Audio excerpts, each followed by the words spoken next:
சற்று முன் கிடைக்கப்பெற்ற மிக மிக முக்கியமான செய்தி ஒன்று வெளியாகியிருக்கு. செந்தில் பாலாஜி மீண்டும் கைதா, வெளியான அதிர்ச்சி தகவல். இதை பற்றின முழு விவரத்தை இந்த வீடியோவில் பார்க்கலாம். அதாவது செந்தில் பாலாஜியின் நேற்றைய பத்திரிகையாளர் சந்திப்பு சட்டவிரோதமானது.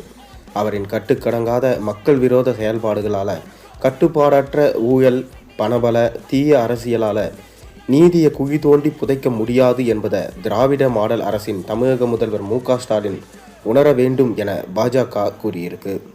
இது தொடர்பாக தமிழக பாஜக மாநில செய்தி தொடர்பாளர் ஏஎன்எஸ் பிரசாத் வெளியிட்டிருக்க அறிக்கையில், தமிழகத்திற்கு தலைகுனிவு ஏற்படுத்திய இந்த படு பயங்கரமான 41 பேர் உயிரிழப்பு சம்பவத்தில் பாதிக்கப்பட்ட குடும்பங்களுக்கு நியாயம் கிடைக்கும் வகையில் 6 கோடி தமிழக மக்களின் சந்தேகங்களுக்கு விடையளிக்கும் வகையில் சிபிஐ விசாரணையை காலம் தாழ்த்தாமல் உடனடியாக முதல்வர் அறிவிக்க வேண்டும். கரூரில் 41 பேரின் உயிர் பலியான கோர சம்பவத்தின் வலி வேதனை குறித்து அறியாமல் சட்டத்தை வளைக்கும் வகையில் எதுவுமே நடக்காதது போல நடந்து சம்பவத்தை திசை திருப்ப முயலும் அரசியல்வாதியின் சுயநல, பணபல, கிரிமினல் அரசியலையும் தமிழக மக்களுக்கு திமுக செய்து வரும் துரோகத்தையும் பாஜக வெளிச்சத்துக்கு கொண்டு வரும். இந்தியாவையே உலுக்கியுள்ள இந்த கொடிய சம்பவத்தின் உண்மைகளை குழி தோண்டி புதைத்து தமிழக மக்களின் உயிரோடு விளையாடிய மக்கள் விரோத அரசியலுக்கும் திமுகவின் வழக்கமான மரண வியாபார அரசியலுக்கும் தமிழக மக்கள் விரைவிலே முற்றுப்புள்ளி வைப்பாங்க.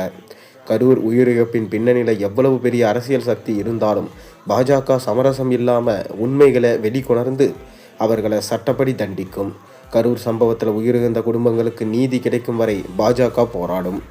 பாஜக தேசிய தலைவர் ஜே.பி. நட்டா வழிகாட்டுதலில் தமிழக மத்திய தேசிய ஜனநாயக கூட்டணி எம்பிக்கள் குழு விரைவிலே தன்னுடைய அறிக்கையை மத்திய அரசுக்கு சமர்ப்பித்து சுப்ரீம் கோர்ட் வழிகாட்டுதலின் படி தமிழக அரசின் தமிழக காவல்துறையின் நிர்வாக சீர்கேடுகள் குறித்த நீதி விசாரணை நடக்கும்.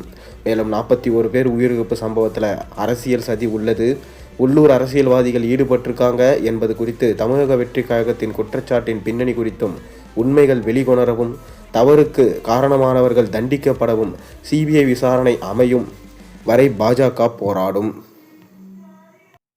மேலும் இந்த சம்பவத்தில் யார் ஈடுபட்டிருந்தாலும் அவர்கள் விரைவிலே கைது செய்யப்படுவார்கள்.